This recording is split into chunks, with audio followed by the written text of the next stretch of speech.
नमस्कार दोस्तों, मैं आपका दोस्त बजरंग प्रजापति एक बार पुनः आपके सामने उपस्थित हूं अमर कथा महाभारत का एक और अंक लेकर।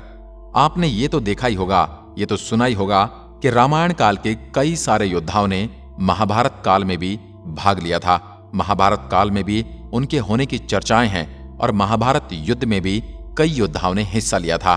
सबसे पहले बात करें तो भगवान परशुराम, जो कि चिरंजीवी हैं और वो रामायण काल में भी थे और महाभारत काल में भी हैं। उनका एक बार सामना भगवान कृष्ण से भी होता है और एक बार वो हस्तिनापुर भी जाते हैं। वो अंगराज कर्ण, पितामह भीष्म और गुरु द्रोणाचार्य के गुरु भी हैं।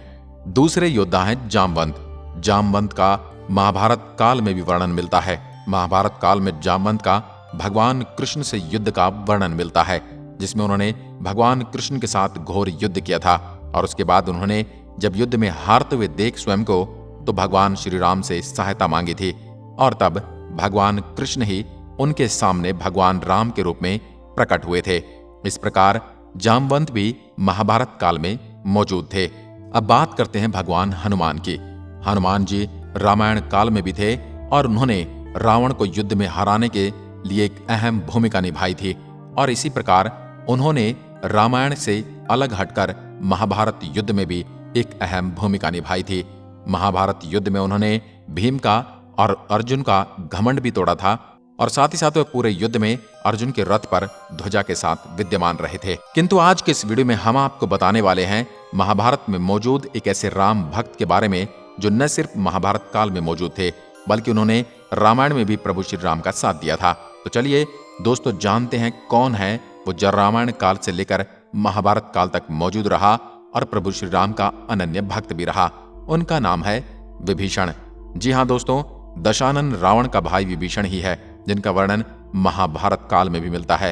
रामायण में विभीषण का एक अहम किरदार रहा था, जिन्होंने अपने अधर्मी भाई का त्याग कर धर्म का साथ दिया था और अपने राष्ट्र और अपने कुल को बचाने का एक अहम रोल निभाया था और प्रभु श्री राम की ओर से युद्ध कर अपने स्वामी भक्ति का परिचय भी दिया था। किंतु ऐसा क्या हुआ जो उन्होंने द्वापर युग में भी श्री कृष्ण और युधिष्ठिर का अपमान कर दिया। दरअसल रामायण के अंत में प्रभु श्री राम ने विभीषण से एक और युग तक इस मृत्युलोक में रहकर धर्म का प्रचार करने के लिए कहा था और प्रभु श्री राम की आज्ञा से ही विभीषण पूरे द्वापर युग में भी धरती पर मौजूद रहे। बात उस वक्त की है जब पांडवों और कौरवों के बीच राज्य का बंटवारा हुआ था, किंतु सारा सुसमृद्ध राज्य कौरवों को दे दिया गया और निर्जन खांडव प्रस्थ पांडवों के हिस्से में आया था।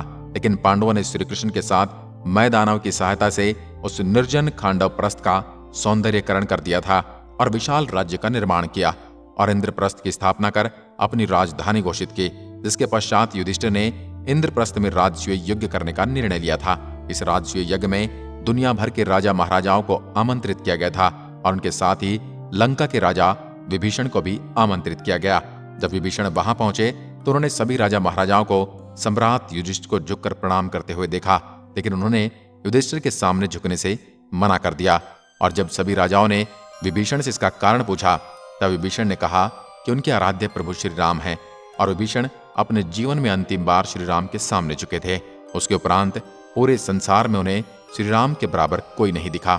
अब वो किसी और के सामने कैसे झुक सकते हैं? इस प्रकार कहकर विभीषण ने सम्राट युधिष्ठिर के सामने झुकने से मना कर दिया। विभीषण कहते हैं जो सर श्री राम के सामने झुका है वह अब किसी के सामने नहीं झुक सकता। इसके उपरांत दरबार में श्री कृष्ण का आगमन हुआ। जैसे कि हम सभी जानते कि श्री कृष्ण ही प्रभु श्री राम हैं, क्योंकि ये दोनों ही भगवान श्री हरि विष्णु के अवतार हैं। किंतु विभीषण को इस बात का भान न था कि श्री कृष्ण ही उनके आराध्य प्रभु श्री राम हैं। विभीषण श्री कृष्ण को पहचान न पाए। इसके बाद श्री कृष्ण ने माया दिखाई और विभीषण को श्री कृष्ण में श्री राम के दर्शन हुए। अपने प्रभु के दर्शन पाकर विभीषण आनंद से भर गए और उन्होंने श्री कृष्ण के सामने अपना सर झुकाकर उन्हें प्रणाम किया।